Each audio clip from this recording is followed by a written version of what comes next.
c'est une église vénérable, j'allais dire, parce que son histoire commence vers le 7e siècle de notre ère, où des moines irlandais sont venus s'installer ici, dans ce coin de la ville, enfin l'extérieur de la ville à l'époque, et ont évangélisé, apporté la bonne nouvelle du Christ dans cette contrée, aux portes de Strasbourg.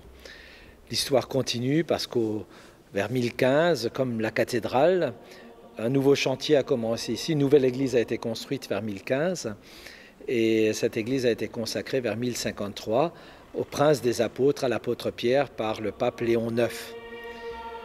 Et puis, une autre date importante dans l'histoire de l'église est celle du XIVe siècle, 1320, où les chanoines qui se sont établis ici, eh bien, ils ont construit une nouvelle église, encore une nouvelle église, on peut dire une troisième église. Cette nouvelle église que vous voyez ici aujourd'hui, où la nef a été achevée en 1320 et a été consacrée. Cette église Saint-Pierre-le-Jeune a la particularité à Strasbourg d'être la seule église qui a encore un jubé, qui sépare, comme en Orient, comme chez les orthodoxes, la nef du chœur. Ce jubé qui est effectivement le seul qui est encore en usage dans la ville de Strasbourg. Au XIXe siècle, il y a eu une très très grande restauration de cette église et cette restauration a amené l'architecte de l'époque, Karl Schäfer, à redécouvrir l'ensemble de ses peintures qui ornent les murs de cette église, dont les plus anciennes remontent au XIVe, XVe siècle, mais celles que vous voyez aujourd'hui sont vraiment des restaurations du XIXe siècle de Karl Schäfer. Mais cet architecte a redécouvert donc l'ensemble de ces peintures et il a essayé de leur redonner une cohérence. Ce pèlerinage-là, ce cortège des nations, où vous voyez les nations européennes qui font leur pèlerinage vers le Christ, vers la croix du Christ qui est au bout. C'est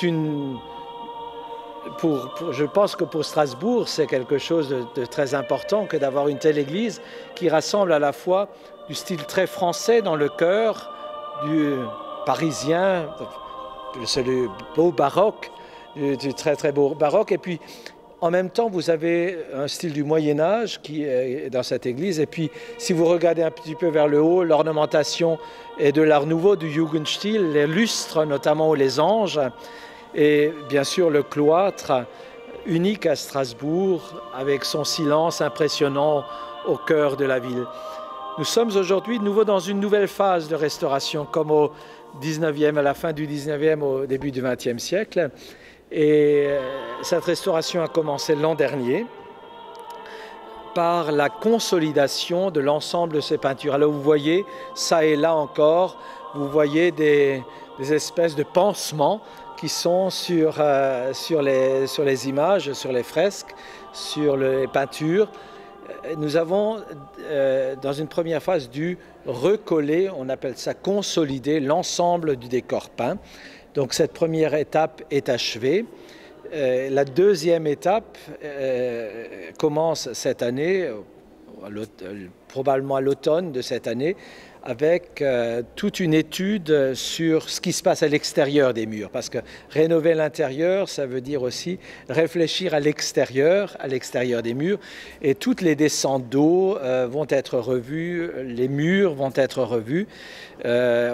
Il y a une trentaine d'années, on a par exemple mis un nouveau crépi sur le mur. Il est très bien ce crépi, il est tellement bien qu'il ne laisse plus le mur respirer. Donc probablement on devra enlever une partie de ce crépi pour remettre de la chaux, crépi à la chaux, comme c'était le cas au Moyen-Âge où le mur pouvait respirer. Alors bien sûr, tout cela entraîne un coût financier énorme, mais je crois que ça en vaut vraiment le coup. Je pense qu'il s'agit d'un chantier qui est de l'ordre de 10 millions d'euros.